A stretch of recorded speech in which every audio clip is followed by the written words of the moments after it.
Hi friends self channel में तमाરું स्वागत है। आज આપણે જોઈશું ડાયજેસ્ટ સિસ્ટમ ઇમ્પોર્ટન્સ જે સિસ્ટમ છે બરાબર। આની અંદર આપણે એક્ઝામની અંદર આવવાવાળા ક્વેશ્ચન ડિસ્કશન કરીશું અને થિયરી ડિસ્કશન કરીશું। આ પહેલાં ડાયજેસ્ટ સિસ્ટમના ઇન્ટ્રોની અંદર બધા ઓર્ગન્સ કયા કયા આવશે બરાબર, એની અંદર ગેસ્ટ્રિક જ્યુસ કયા કયા આવશે, લેયર્સ કયા કયા આવશે બરાબર, પછી टर्मिनोलॉजी इम्पोर्टન્ટ कई एग्जाम में पूछाय है एना विषे आपणे चर्चा करी लईशुं। कर्वेचर विषे जोई लईशुं बराबर, पछी स्फिंक्टर विषे चर्चा करीशुं कि जेमांथी एग्जाम में क्वेश्चन्स बने छे बराबर। चलो आ पहला मारी चैनल पर पहला आया तो लाइक शेयर और सब्सक्राइब करवानुं भूलता नहीं। चलो शुरुआत करिए डायजेस्ट सिस्टमनी कि आवा एनी अंदर ऑर्गन्स कया कया होय छे। जो डायजेस्ट सिस्टमने आपणे बीजुं एलिमेंटरी केनाल तरीके पण ओळखीए छीए, याद राखजो। आ माउथ में टीथ, टंग, सलाइवरी ग्लैंड होय छे, पछी pharynx, epiglottis, oesophagus, stomach, small intestine, large intestine, rectum और एनस बराबर। आ उपरांत एसेसरी ऑर्गन्स पण आवे जेनी अंदर लीवर, गोल ब्लेडर और पेंक्रियास, याद रखो। एसेसरी ऑर्गन्सनी पण आपणे चर्चा करवाना छीए। क्लियर। चलो शुरुआत कर टर्मिनोलॉजी। जो इंजेशन्स, पहलू इंजेशन्स एटले put down the food into mouth के माउथनी अंदर मोढानी अंदर जे फूड आपणे मूकीए एने आपणे शुं कहीए छीए, इंजेशन तरीके ओळखीए छीए। बीजो chewing mastications the mechanical digestions. Chewing means चावવું बराबर। હવે કે જે ખોરાક આપણે મોઢામાં મૂક્યો હોય એના શું થાય, લાર્જ પાર્ટિકલ્સ એટલે કે મોટો કોળિયો હોય એના નાના નાના પાર્ટિકલ્સની અંદર દાંતની મદદથી શું થાય, એ નાના નાના ટુકડામાં વિભાજિત થાય એને આપણે કહીએ છીએ ચેવિંગ બરાબર। थर्ड है स्वेलोइंग। स्वेलोइंग मीन्स गळવું बराबर, कि जे खोराक આપણે ઓરલ કેવિટીમાંથી ઇસોફેગસની અંદર આપણે ઉતારીએ જેને આપણે શું કહીએ છીએ, સ્વેલોइंग તરીકે ઓળખીએ છીએ બરાબર। કેમિકલ ડાયજેશન્સ। કેમિકલ ડાયજેશનની અંદર શું થાય कि जे खोराक हो breaking of food for large to small particles by help of the enzymes, એટલે કે જે ખોરાકના મોટા મોટા પાર્ટિકલ્સને નાના નાના ટુકડામાં આપણે વિભાજિત કરીએ, કોની મદદથી, એન્જાઇમની મદદથી આપણે એને વિભાજિત કરીએ એને કેમિકલ ડાયજેશન તરીકે આપણે ઓળખીએ છીએ। જો પેરિસ્ટાલ્સિસ મૂવમેન્ટ ઘણીવાર પૂછાય છે। પેરિસ્ટાલ્સિસ મૂવમેન્ટ એટલે કે જે ખોરાક આપણે લીધો હોય એટલે જીઆઈટીની અંદર જે મૂવમેન્ટ જોવા મળે એને આપણે શું કહીએ છીએ, પેરિસ્ટાલ્સિસ મૂવમેન્ટ। જુઓ એક્ઝામ્પલ ફોર કે આપણે અહીંથી आ इसोफेगस में खोराक चालू थयो, आ फूडनो बोलस है जे खोराक कहे बराबर, और आगळ पाछी शुं थाय आ रीते आखुं आ रनिंग थाय एने आपणे शुं कहीए छीए, आखी पेरिस्टाल्सिस के जे खोराकनी मूवमेंट जीआईटीनी अंदर जोवा मळे एने आपणे शुं कहीए छीए, पेरिस्टाल्सिस तरीके ओळखीए छीए। प्रोपल्सन्स એટલે શું થાય કે जीआईटीनी अंदरना भागे जे फूडનું मूवमेंट जोवा मळे एने प्रोपल्सन तरीके ओळखीए छीए। जुओ आकृतिमां जुओ आ रीतना बराबर, खोराकનું अंदरने अंदर जे प्रमाणे मूवमेंट जोवा मळे एने आपणे शुं कहीए छीए, प्रोपल्सन तरीके ओळखीए छीए। स्वेलोइंग थाय, पछी पेरिस्टाल्सिस मूवमेंट थाय अने पछी वेव लाइक कॉन्ट्रेक्शन अने रिलेक्सेशन जे जोवा मळे बराबर। ट्यूबनी अंदर वेव लाइक कॉन्ट्रेक्शन अने रिलेक्सेशन बराबर, संकोचाय अने रिलेक्सेशन थाय एने आपणे शुं कहीए छीए, प्रोपल्सन्स तरीके ओळखीए छीए। याद राखजो। एब्सोर्प्शन्स एटले शुं थाय के जे फूड होय ए ब्लडमांथी जीआईटी में जो ल्यूमेन में ब्लडनी अंदर एब्सोर्ब्स थाय एने आपणे शुं कहीए छीए, एब्सोर्प्शन मीन्स शोषण। एक्सक्रीशन एटले बहार निकळवुं एटले के वेस्ट प्रोडक्टने एनस मार्फते आपणे बहार निकाळीए छीए। जो बेल्चिंग इम्पोर्टન્ટ है। बेल्चिंग मतलब शुं थाय के जे गैस अथवा एयर होय ए माउथ द्वारा बहार निकळीने आपणे शुं कहीए छीए, बेल्चिंग। याद राखजो बराबर। आगळ आपणे थियरी में डिसऑर्डर में आवशे। पछी फ्लेटस एटले एयर अथवा गैस ने एनस मार्फते बहार निकळीने आपणे शुं कहीए छीए, फ्लेटस तरीके ओळखीए छीए। बोर्बोरिगामी घणीवार एक्जाम में पूछायेलो छे। आनी अंदर शुं थाय के रम्बलिंग अथवा गार्गलिंग साउंड जोवा मळे शानी अंदर के फ्लूइड अथवा गैसनी मूवमेंट थाय, जीआईटीनी अंदर फ्लूइड अथवा गैसनी मूवमेंट जोवा मळे जेना परिणामे रम्बलिंग अने गार्गलिंग साउंड जोवा मळे एने आपणे शुं कहीए छीए, बोर्बोरिगामी बराबर। टीनेस्मस एक्जाम में पूछायेलुं छे कि पेनफुल डेफिकेशन्स के स्टूल पास करवामां तकलीफ पड़े एने शुं कहीए छीए आपणे, टीनेस्मस तरीके ओळखीए छीए। हिमेटेमेसिस एटले वोमिटिंगनी अंदर ब्लड जोवा मळे। मेलिना एटले जुओ के ब्लडनी अंदर स्टूल जोवा मळे पण ए स्मॉल इंटेस्टाइनना कारणे आ ब्लड केवुं होय छे, ओल्ड ब्लड होय छे बराबर। हिमेटोचेजिया वारंवार पूछायेलो क्वेश्चन छे। मेलिना अने हिमेटोचेजिया वारंवार पूछाय छे कि हिमेटोचेजियानी अंदर केवुं होय, स्टूलनी अंदर ब्लड होय पण लार्ज इंटेस्टाइनना कारणे जोवा मळे अने मेलिना स्मॉल इंटेस्टाइनना कारणे जोवा मळे पण हिमेटोचेजियानी अंदर फ्रेश ब्लड जोवा मळे। केवुं, फ्रेश ब्लड जोवा मळे। ओके। હવે જો એન્ઝાઇમ વિશે જોઈએ કે એન્ઝાઇમમાંથી ઘણા ક્વેશ્ચન્સ નીકળે છે બરાબર। હવે જો એમ્યુલાઇટિક એન્ઝાઇમ આ શું કરશે કે CO2નું ડાયજેશન્સ માટે જવાબદાર એન્ઝાઇમ કયો છે, કાર્બોદિતના એટલે કાર્બોહાઈડ્રેટ્સના ડાયજેશન્સ માટે જવાબદાર છે એમિલોલાઇટિક એન્ઝાઇમ્સ, બરાબર. આ ઘણીવાર પૂછાય છે કે આમાં શું જોવા મળે કે જે પોલિસેકેરાઇડ હોય એમાંથી ડાયસેકેરાઇડમાં જાય. એટલે પોલિસેકેરાઇડમાં એટલે તમે જે રાંધેલો સ્ટાર્ચ લો ને એમાં પેન્ક્રિયાટિક એમાઇલેઝ અને સલાઇવરીના કારણે શું થાય ડાયસેકેરાઇડમાં, અને ડાયસેકેરાઇડ કે માલ્ટોઝ. ડાયસેકેરાઇડના એક્ઝામમાં પૂછાયેલા છે. જો ડાયસેકેરાઇડમાં માલ્ટોઝ આવશે, લેક્ટોઝ આવશે અને સુક્રોઝ આવશે, બરાબર. એનું પછી શું થાય, એનું રૂપાંતર થશે માલ્ટેઝમાં અને લેક્ટેઝની અંદર. એટલે કે ડાયરેક્ટ એબ્સોર્પ્શન મોનોસેકેરાઇડની અંદર બ્લડની અંદર એનું એબ્સોર્પ્શન થશે. મોનોસેકેરાઇડ કયા કયા છે? ગ્લુકોઝ, ફ્રુક્ટોઝ અને ગેલેક્ટોઝ. યાદ રાખજો, મોનોસેકેરાઇડના એક્ઝામ્પલ ગ્લુકોઝ, ફ્રુક્ટોઝ અને ગેલેક્ટોઝ લખી નાખજો આ, બરાબર. અને ડાયસેકેરાઇડની અંદર માલ્ટોઝ, લેક્ટોઝ અને સુક્રોઝ. ક્લિયર? જો પ્રોટીઓલાઇટિક એન્ઝાઇમ શું કરશે કે પ્રોટીનના ડાયજેશન્સની અંદર મદદરૂપ થાય, બરાબર. પ્રોટીઓલાઇટિક એન્ઝાઇમ્સની અંદર શું થાય, પહેલાં પોલીપેપ્ટાઇડ હોય. જો એમાં કઈ રીતે થાય, પોલીપેપ્ટાઇડ હોય, પોલીપેપ્ટાઇડનું પેપ્સિન અને કાઇમોટ્રિપ્સિન અથવા ટ્રિપ્સિનની મદદથી શું થાય, પેપ્ટાઇડમાં રૂપાંતર થાય. શેમાં? પેપ્સિનની, ટ્રિપ્સિનની અને કેમોટ્રિપ્સિનની મદદથી પોલીપેપ્ટાઇડનું પેપ્ટાઇડ્સમાં રૂપાંતર થાય. આ યાદ રાખજો. અને પેપ્ટાઇડ્સનું પેપ્ટિડેઝની મદદથી એમિનો એસિડમાં રૂપાંતર થાય, જે બ્લડની અંદર ડાયરેક્ટલી એનું શોષણ થાય છે. ક્લિયર? Third, lipolytic enzyme. આ એન્ઝાઇમ શેના માટે જવાબદાર છે? ફેટના ડાયજેશન્સ માટે જવાબદાર છે, બરાબર. ફેટનું ડાયજેશન્સ કઈ રીતે થશે કે પેલું ટ્રાયગ્લિસરાઇડ હોય, બરાબર. એ લગભગ ટ્રાયગ્લિસરાઇડ શું હોય, હું લખી દઉં છું, તમે લખતા રહેજો. બાયોકેમિસ્ટ્રીમાં પણ ઉપયોગી છે, ન્યુટ્રિશનમાં પણ ઉપયોગી છે. ટ્રાયગ્લિસરાઇડ એ આપણો વોટર ઇનસોલ્યુબલ છે. કેવું છે? વોટર ઇનસોલ્યુબલ છે, બરાબર. હવે એનું શું થઈ જાય છે, ટ્રાયગ્લિસરાઇડનું ઇમલ્સિફિકેશન્સ થાય, બરાબર. ઇમલ્સિફિકેશન્સ થાય બાઇલ્ડ સોલ્ટની હાજરીની અંદર. એટલે એ જે ટ્રાયગ્લિસરાઇડ છે એ સોલ્યુબલ વોટરની અંદર કન્વર્ટ થાય. શેમાં? સોલ્યુબલ વોટરની અંદર કન્વર્ટ થાય. પરિણામે પેન્ક્રિયાટિક અને લાઇપેઝની હાજરીમાં એ શું થાય, મોનોગ્લિસરાઇડ બનશે, જેને આપણે ફેટી એસિડ કહીએ, બરાબર. અને ફેટી એસિડ ડાયરેક્ટ બ્લડની અંદર શોષણ થશે. ક્લિયર? એન્ઝાઇમ ડાયજેસ્ટિવ એન્ઝાઇમ હતા. સલાઈવા જુઓ, સલાઈવારી ગ્લેન્ડમાંથી આપણે ઓરલ કેવિટીમાંથી સિક્રેટ થાય છે, બરાબર. એનું એસિડિક નેચરની અંદર હોય છે. કેમ એસિડિક નેચરની અંદર હોય છે? પૂછાયેલા લાઇસોજાઇમના કારણે, લાઇસોજાઇમની હાજરીના કારણે એ કેવું હોય છે, એસિડિક હોય છે. અને એને કન્ટેનની અંદર એમ્યુલોલાઇટિક એન્ઝાઇમ હોય છે. યાદ રાખજો, બરાબર. સલાઈવાની અંદર કયો એન્ઝાઇમ જોવા મળે છે? એમ્યુલાઇટિક, જે કાર્બોહાઈડ્રેટ્સનું ડાયજેશન્સની અંદર મદદ કરે છે. ગેસ્ટ્રિક જ્યુસ જુઓ. ગેસ્ટ્રિક જ્યુસ ક્યાંથી સિક્રેટ થાય? સ્ટમકની અંદર આવેલી ગેસ્ટ્રિક ગ્લેન્ડ મારફતે ગેસ્ટ્રિક સિક્રેટ થાય છે. આ એસિડિક હોય છે. કેમ કે એની અંદર ગેસમાં આપણે સ્ટમકમાં શું હોય છે, HCl હાઇડ્રોક્લોરિક એસિડ, જેની pH 1 થી 3 pH હોય છે. કેટલી હોય છે? 1 થી 3 pH હોય છે. અને આની અંદર પ્રોટીઓલાઇટિક એન્ઝાઇમ હોય છે, જે પ્રોટીનના ડાયજેશન્સની અંદર હેલ્પરૂપ કરે છે. ક્લિયર? જે ગેસ્ટ્રિક જ્યુસની અંદર હોય છે. ગેસ્ટ્રિક ગ્લેન્ડ જોઈ લો. હવે જો એક્ઝામની અંદર વારંવાર પૂછાય છે મ્યુકસ મેમ્બ્રેનને, બરાબર. હવે જો મ્યુકસની અંદર શું હોય, મ્યુકસ સેલ્સ આવેલા હોય, જેમાં મ્યુસિન નામનો સ્ત્રાવ કરે. શેનો? મ્યુકસ સેલ મ્યુસિન નામનો સ્ત્રાવ કરે. અને જે પેરાઇટલ સેલ્સ હોય, એક્ઝામમાં પૂછાયેલું છે, પેરાઇટલ સેલ શું કરશે? HClનો હાઇડ્રોક્લોરિક એસિડનો સ્ત્રાવ કરશે. ચીફ સેલ છે એ પેપ્સિનોજન્સ અને ગેસ્ટ્રિક લાઇપિડનો સ્ત્રાવ કરશે. અને જી સેલ છે એ ગેસ્ટ્રિકનો કરશે, બરાબર. આ યાદ રાખજો, ખાસ કરીને વારંવાર એક્ઝામમાં પૂછાયેલી છે, બરાબર. આ જોઈ લો, એનું આપણે ડાયજેસ્ટિવ ગ્લેન્ડ કઈ રીતે આવેલી છે. હવે બાઇલ જ્યુસ જુઓ. બાઇલ જ્યુસ ક્યાંથી સિક્રેટ થાય? લીવર અને ગોલ બ્લેડરમાંથી બાઇલ જ્યુસ સિક્રેટ થાય છે. એનો નેચર કેવો હોય છે? આલ્કલાઇનમાં હોય છે, કારણ કે એમાં બાયકાર્બોનેટ પ્રેઝન્ટ હોય છે. એટલે બાઇલ કેવું હોય છે? એ નેચરની અંદર આલ્કલાઇન હોય છે. pH 8 થી 9 હોય છે. ક્લિયર? પેન્ક્રિયાટિક જ્યુસ કેવું હોય છે? જો આ એક્ઝોક્રાઇન પાર્ટ છે, પેન્ક્રિયાસમાંથી સિક્રેટ થાય છે અને ડિયોડિનમની અંદર થાય છે. ક્લિયર? આલ્કલાઇન નેચરમાં હોય છે અને બાયકાર્બોનેટના કારણે આલ્કલાઇન નેચર આમાં પણ જોવા મળે છે. સક્સસ એન્ટ્રિકસ જુઓ. સક્સસ એન્ટ્રિકસ એક્ઝામમાં પૂછાયેલું છે. આ કઈ જગ્યાથી આવશે? સ્મોલ ઇન્ટેસ્ટાઇનની અંદર સિક્રેટ થાય છે, પણ આ પણ આલ્કલાઇન હોય છે. કેમ? બાયકાર્બોનેટ પ્રેઝન્ટ હોય એટલે આ પણ આલ્કલાઇન જોવા મળે છે. ડાયજેશન જુઓ. ડાયજેશન કઈ રીતે થાય છે જોઈ લો.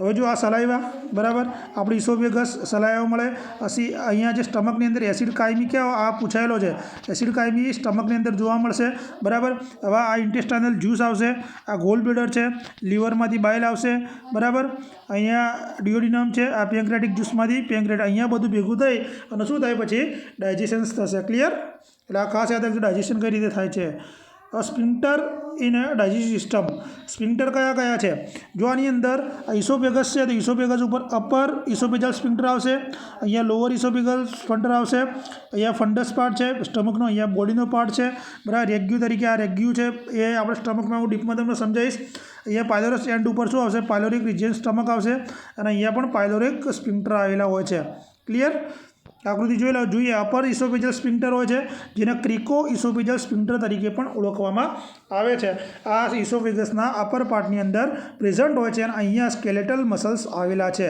યાદ રાખજો અપર ઇસોફેજિયલ સ્પિન્ટરની અંદર સ્કેલેટલ મસલ્સ આવેલા છે બીજું છે લોઅર ઇસોફેજિયલ જેને આપણે કાર્ડિયક સ્પિન્ટર તરીકે પણ ઓળખીએ છીએ આ એક્ઝામમાં પૂછાયેલું છે બરાબર કાર્ડિયક સ્પિન્ટર તરીકે પણ ઓળખીએ છીએ જે ઇસોફેગસના લોઅર પાર્ટ્સની અંદર આવેલું છે અને જે ઇસોફેગસ અને સ્ટમક બંનેના વચ્ચે આવેલું છે અને જે સ્મૂથ મસલ્સ ત્યાં આવેલા છે અપરની અંદર સ્કેલેટલ મસલ્સ અને લોઅરની અંદર સ્મૂથ મસલ્સ આવેલા છે થર્ડ પાયલોરિક સ્પિન્ટર કઈ જગ્યાએ હોય સ્ટમકના મેં તમને બતાવ્યું લોઅર પાર્ટની અંદર આવેલા હોય છે જે સ્ટમક અને સ્મોલ ઇન્ટેસ્ટાઇન અને ડિયોડિનમ વચ્ચે આવેલા હોય છે બરાબર અને અહીંયા પણ સ્મૂથ મસલ્સ આવેલા છે ક્લિયર ઇલિયોસિકલ સ્પિન્ટર આ કઈ જગ્યાએ હોય સ્મોલ અને લાર્જ ઇન્ટેસ્ટાઇનના જંક્શનના વચ્ચે હોય અને સ્મૂથ મસલ્સ આવેલા છે ઇન્ટરનલ એનલ સ્પિન્ટર એનસની અંદર આવેલા હોય છે અહીંયા પણ સ્મૂથ મસલ્સ આવેલા હોય છે એક્સટર્નલ એનલ સ્પિન્ટર આ પણ એનસની અંદર હોય છે અહીંયા પણ સ્મૂથ સ્કેલેટલ મસલ્સ યાદ રાખજો ઇન્ટરનલની અંદર સ્મૂથ મસલ જ્યારે એક્સટર્નલની અંદર સ્કેલેટલ મસલ્સ આવેલા છે જો સ્પિન્ટર ઓફ ઓડી ઘણીવાર એક્ઝામમાં પૂછાય છે આ કઈ જગ્યાએ સ્પિન્ટર ઓફ ઓડી કે જે આપણે હિપેટોપેન્ક્રિયાટિક ડક્ટનું જંક્શન્સ હોય ત્યાં હોય છે બરાબર અને અહીંયા પણ સ્મૂથ મસલ્સ આવેલા છે ક્લિયર હવે આ એક્ઝામમાં પૂછાય છે ઈઆરસીપીનું નામ એક્ઝામમાં વારંવાર પૂછાય તો યાદ રાખજો એન્ડોસ્કોપિક રિટેન્ગ્રેટેડ કોલિન્જિયો પેન્ક્રિએટોગ્રાફી આ નામ વારંવાર પૂછાયેલું છે જો આની અંદર શું થાય છે કે એન્ડોસ્કોપ ઇન્સર્ટ કરવામાં આવે છે માઉથથી ડિયોડિનમ સુધી મૂકવામાં આવે છે અહીંયા એન્ડોસ્કોપ જાય છે બરાબર આ બિલિયરી ડક્ટ છે બિલિયરી ડક્ટ અને આ લીવર છે અને આ કેથેટર જઈ રહ્યું છે બરાબર આ જોઈ લેજો આ એક્ઝામમાં ઘણીવાર પૂછાયેલી ક્વેશ્ચન છે બરાબર અને કેથેટર થ્રુ આપણે શું કરીએ છીએ એની અંદર ડાય ઇન્જેક્ટ કરવામાં આવે છે બરાબર પેન્ક્રિયાટિક અથવા બિલિયરી ટ્રક દ્વારા જો આને જોઈ લઈએ આ એક ડાયગ્નોસ્ટિક પ્રોસિજર છે કે જેની અંદર એન્ડોસ્કોપને આપણે ઇન્સર્ટ મોઢા દ્વારા કરીએ છીએ એમ્પ્યુલાઈ વેટરથી બિલિયરી સિસ્ટમને આપણે શું કરવા વિઝ્યુલાઇઝેશન માટે જોવા માટે આપણે આ ટેસ્ટ કરીએ છીએ જેની અંદર કોઈપણ બિલિયરી સિસ્ટમની અંદર કોઈપણ જાતનું ઓબ્સ્ટ્રક્શન્સ હોય એ આપણને ખ્યાલ આવી જાય અથવા ઓબ્સ્ટ્રક્શનને રિમૂવ કરવા માટે આપણે આ પ્રોસિજર કરીએ છીએ ક્લિયર શેના માટે ઉપયોગમાં થાય જુઓ જોન્ડિસ રહેતો હોય પરસિસ્ટન્ટ સતત જોન્ડિસ રહેતો હોય રિકરન્ટ પેન્ક્રિયાટિસ રહેતું હોય કોલિથિયાસિસ હોય કોલિડોકોલિથિયાસિસની કન્ડિશન્સ હોય તો આપણે ઈઆરસીપી કરવું પડે છે most important quadrant of the abdominal cavity જો quadrant of the abdominal cavity એની અંદર આપણે 9 ભાગ છે બરાબર તમે જોઈ શકો કે right hypochondriac epigastric region left hypochondriac right lumbar umbilical regions left lumbar right iliac અને હાઇપોગેસ્ટિક અને લેફ્ટ ઇલિયાક આપણે કઈ રીતે આ રીતે 4 ભાગ પાડીશું આ રીતે અમારે 4 ભાગ પાડી દેવાના બરાબર આ રીતે આપણો એબ્ડોમેન હોય અહીંયા રાઇટ અપર કોન્ટ્રાક્ટ હોય બરાબર અહીંયા લેફ્ટ અપર કોન્ટ્રાક્ટ એ રીતે યાદ રાખવાનું છે બરાબર અહીંયા રાઇટ લોઅર કોન્ટ્રાક્ટ અને લેફ્ટ લોઅર કોન્ટ્રાક્ટ બરાબર આ રીતે આપણે યાદ રાખીશું વચ્ચે જે પાર્ટ્સ હોય એપિગેસ્ટિકનો હોય બરાબર આની અંદર શું પૂછે છે ખાસ આપણે મેક બર્ની પોઈન્ટ વિશે એક્ઝામમાં પૂછે છે કે જે આપણું એપેન્ડિક્સ અને સિકમ આવેલું હોય છે અહીંથી આપણે શું કરીએ ઇમિજેનરી લાઇન બનાવવાની શું કરવાની ઇમિજેનરી લાઇન બનાવીશું જ્યાં મેક બર્ની પોઈન્ટ હોય છે કયો મેક બર્ની પોઈન્ટ જ્યાં એપેન્ડિક્સ આવેલું છે આ બાજુ સ્પ્લીન આવેલું હોય છે બરાબર અને ઉપર જે લેફ્ટ બાજુ એટલું યાદ રાખવાનું કે સ્ટમક ગોલ બ્લેડર અને પેન્ક્રિયાસ આવેલું હોય છે અને અહીંયા લીવર આવેલું છે આટલું યાદ રહેશે તો તમને ક્લિયર થઈ જાય બરાબર અમ્બેલિકલ આ વચ્ચે શું હોય અમ્બેલિકલ રિજન્સ હોય કે જે અમ્બેલિકસ આવેલું હોય છે એની લાઇનની અંદર લંબાર યાદ રાખવાનું કે રાઇટ લંબાર અને લેફ્ટ લંબાર રિજન્સ એટલે તમારા નવે ક્લિયર થઈ જાય ક્લિયર હવે આપણે લેયર ઓફ જીઆઈટી જુઓ. આની અંદર ઇમ્પોર્ટન્સ છે કે જે ગેસ્ટ્રોઇન્ટેસ્ટાઇનલ ટ્રેકના લેયર વારંવાર પૂછાય છે. એમાં મ્યુકસ લેયર સૌથી અંદરનું હોય છે, પછી સબમ્યુકોસા લેયર, મસ્ક્યુલર લેયર અને સિરસ લેયર. આ રીતે એ પૂછાય છે, બરાબર. હવે એની અંદર મસલ્સ આવેલા હોય છે કે સર્ક્યુલર આવેલા હોય, લોન્જિટ્યુડિનલ આવેલા હોય છે અને ઓબ્લિક આવેલા હોય છે. ક્લિયર? જો આ રહ્યા એક્ઝામની અંદર પૂછાય છે. મ્યુકોસા, સબમ્યુકોસા, આ ઓબ્લિક અને સર્ક્યુલર મસલ્સ મેં તમને વાત કરી. લોન્જિટ્યુડિનલ મસલ્સ જોઈ લો, આ અને સિરોસા લેયર, બરાબર. આ પાયલોરિક સ્પિન્ક્ટરની આપણે હમણાં વાત કરી હતી.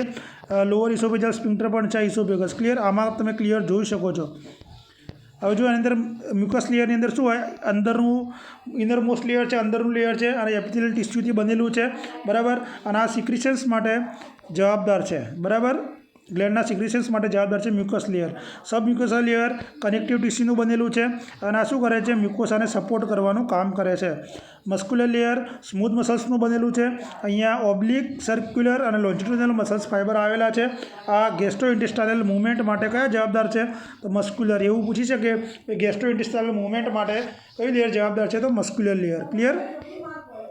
સિરસ લેયરની અંદર સૌથી બહારનું છે, મેં તમને ચર્ચા કરી, હમણાં બતાવ્યું સિરસ લેયર છે, બરાબર. એ કનેક્ટિવ ટિશ્યુનું બનેલું હોય છે અને પ્રોટેક્શન્સ માટે જવાબદાર હોય છે સિરસ લેયર. બ્લડ સપ્લાય જવાબદાર કોણ કરે છે, જીઆઈટીના બ્લડ સપ્લાય કરે સિલિયાક ટ્રંકની સિલિયાક ટ્રંક કરે, સુપિરિયર અને ઇન્ફિરિયર મેસેન્ટ્રિક આર્ટરી દ્વારા બ્લડ સપ્લાય થાય છે. નર્વ સપ્લાય આની અંદર બહુ જ ઇમ્પોર્ટન્ટ છે કે બે રીતે થાય છે, બરાબર. નર્વ સપ્લાય બે રીતે થાય છે, બરાબર. એમાં એક્સટ્રિન્સિક નર્વ પાથવે. હવે આ કોની સાથે કનેક્ટેડ હોય છે, બ્રેન અને સ્પાઇનલ કોર્ડ સાથે કનેક્ટેડ હોય છે, બરાબર. આની બે પ્રકારના નર્વ ફાઇબર આવેલા હોય છે, એક સિમ્પેથેટિક નર્વ ફાઇબર અને પેરાસિમ્પેથેટિક નર્વ ફાઇબર. જે મેં નર્વ સિસ્ટમમાં તમને સમજાવી દીધું.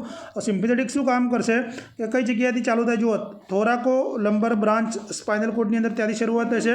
આ સિમ્પેથેટિક નર્વ ફાઇબરના કારણે શું થાય કે જીઆઈટીનું સિક્રિશન્સ ઘટાડશે અને જીઆઈટીની મૂવમેન્ટ ઘટાડશે, બરાબર. Sympathetic nerve fibre.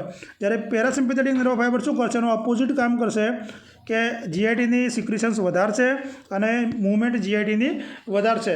અને પેરાસિમ્પેથેટિકની અંદર વેગસ નર્વથી આ શરૂઆત થાય છે કે જે 10મી ક્રેનિયલ નર્વ છે, બરાબર. આપણી વેગસ નર્વને સ્ટિમ્યુલેટ કરે છે પેરાસિમ્પેથેટિક નર્વ ફાઇબર. હવે જો ઇન્ટેસ્ટિક નર્વ પાથવેની અંદર શું હોય કે આની અંદર પણ પ્લેક્સસ આવેલું. ઇન્ટેસ્ટિકની અંદર શું આવશે, પ્લેક્સસ આવેલું હોય છે, એક મેસેનિયર પ્લેક્સસ. આ શું કરે, જીઆઈટીના સિક્રિશન્સને રેગ્યુલેટ કરશે. જ્યારે માઇન્ટ્રિક પ્લેક્સસ, જ્યારે ઓરેબેજ પ્લેક્સસ તરીકે આપણે ઓળખીએ છીએ, જે મૂવમેન્ટના શું કરશે, રેગ્યુલેટ કરશે. મોસ્ટ આઈએમપી ક્વેશ્ચન્સ હતા આટલા સુધી. હવે આપણે માઉથ વિશે જોઈએ. માઉથની અંદર કયા કયા ક્વેશ્ચન્સ નીકળે છે. હવે જો માઉથના આપણે ઓરલ કેવિટી તો બકલ કેવિટી તરીકે પણ ઓળખીએ છીએ, જેમાં પહેલું છે ટીથ, બરાબર. ટીથ શેના માટે જવાબદાર છે, માસ્ટિકેશન એટલે કે ચાવવાની ક્રિયા માટે ટીથ જવાબદાર છે. આપણે જે ખોરાક લઈએ છીએ એને નાના નાના ટુકડામાં વિભાજિત કરે છે, મિકેનિકલ ડાયજેશન્સ માટે. ફોર્મ્યુલા ઘણીવાર પૂછાય છે એક્ઝામની અંદર. જો મિલ્ક ટીથની અંદર કઈ રીતે યાદ રાખશો આપણે, 21, 22, બરાબર. આ રીતે 20 ડેસિડ્યુઅલ ટીથ હોય છે, જેને આપણે મિલ્ક ટીથ તરીકે ઓળખીએ છીએ. જેમાં ઇન્સાઇઝર 2 હોય છે, કેનાઇન 1 હોય છે અને મોલાર્સ 2 હોય છે. ક્લિયર? પરમેનન્ટ ટીથની અંદર આપણે આ રીતે યાદ રાખવાનું સૂત્ર 21, 23, બરાબર. આ રીતે યાદ રાખજો. ઇન્સાઇઝર 2, કેનાઇન 1, પ્રીમોલાર 2 અને મોલાર 3, બરાબર. આ વારંવાર પૂછાયેલા ક્વેશ્ચન છે. ટંગની વાત કરીએ. ટંગ એ શું છે, સેન્સરી ઓર્ગન છે. ટંગ એટલે જીભ. આમાંથી ટેસ્ટ પર ક્વેશ્ચન નીકળે છે. આ શું કરે, આપણે ટેસ્ટ માટે પારખ આપે છે કે ભાઈ આ કયો ટેસ્ટ છે. ક્લિયર? જુદા જુદા ટેસ્ટ પણ આની અંદર આવેલા છે ટંગની અંદર. એમાં જુઓ, પોસ્ટિરિયર બાજુ બીટા ટેસ્ટ, લેટરલ બાજુ સોવર ટેસ્ટ, બરાબર, સોવર તુરો, અને ટીપ ઓફ ટંગની અંદર સ્વીટ અને સોલ્ટી ટેસ્ટ. જોઈ લો, એક્ઝામની અંદર પૂછાયેલું છે. જો સર્કમવેલેટ પેપિલા અહીંયા આવેલું છે, પાછળના ભાગે. ફિલિફોર્મ પેપિલા વચ્ચેના ભાગમાં. બીટા ટેસ્ટ અહીંયા પાછળના ભાગમાં. સોર ટેસ્ટ લેટરલ બાજુ સોર ટેસ્ટ, સોલ્ટી, અને એ આગળ એન્ટિરિયર ભાગની અંદર સ્વીટ ટેસ્ટ તમને જોવા મળશે. એટલે સર્કમવેલેટ પેપિલાય અને ફિલિફોર્મ પેપિલાય કઈ જગ્યાએ છે તમે જોઈ લો પોઝિશન્સ, અને ફંગીફોર્મ પેપિલાય. ક્લિયર? આ પણ ટંગ પણ ઇમ્પોર્ટન્ટ છે. આમાંથી ક્વેશ્ચન્સ નીકળે છે. ફંક્શન ઓફ ટંગ જુઓ, ટેસ્ટ માટે જવાબદાર છે, બરાબર. ખોરાકને માઉથની અંદર રોલ કરવા માટે જવાબદાર છે, બોલવા માટે જવાબદાર છે, સ્વેલોઈંગ માટે જવાબદાર છે, અને ટીથને ક્લીન કરવા માટે પણ હેલ્પરૂપ થાય છે. તો સલાઇવરી ગ્લેન્ડ બહુ જ ઇમ્પોર્ટન્ટ ટોપિક છે. હવે જો 3 પેરમાં આવેલી છે આપણે અંદર, બરાબર. એક પેરોટિડ ગ્લેન્ડ આવેલી હોય છે, બરાબર. એક સબમેન્ડિબ્યુલર ગ્લેન્ડ આવેલી હોય છે અને સબલિંગ્વલ ગ્લેન્ડ આવેલી છે. જે સબલિંગ્વલ હોય, પેરોટિડ અહીંયા છે, સબલિંગ્વલ જીભના નીચે આવેલી છે, અને નીચે શું હોય, સબમેન્ડિબ્યુલર આવેલી હોય છે. જો અહીંયાથી સબમેન્ડિબ્યુલર ડક્ટ પસાર થાય છે. એટલે આકૃતિ જોઈ લો એટલે તમને વધારે ખ્યાલ આવી જશે. જો આની અંદર આ એક્ઝોક્રાઇન છે, બરાબર. પેરોટિડ ગ્લેન્ડ સૌથી મોટામાં મોટી ગ્લેન્ડ છે. સબલિંગ્યુઅલ ગ્લેન્ડ સ્મોલેસ્ટ સલાઇવરી ગ્લેન્ડ છે. સબ મેક્સિલરી શું કરે કે સૌથી વધારે જે સિક્રેશન કરે સલાઇવાનું કોણ કરે છે? સબ મેક્સિલરી અથવા સબ મેન્ડિબ્યુલર કરે છે. ક્લિયર. હવે સલાઇવા વિશે જોઈ લઈએ, જેમાંથી વારંવાર એક્ઝામમાં ક્વેશ્ચન નીકળે છે. ઓલ સલાઇવલ ગ્લેન્ડનું જે સિક્રેશન્સ આવે ને આપણે સલાઇવા તરીકે ઓળખીએ છીએ, બરાબર. 1000 થી 1500 ml પર ડે સલાઇવાનું સિક્રેશન થાય છે. આ પૂછાયેલો ક્વેશ્ચન, બરાબર.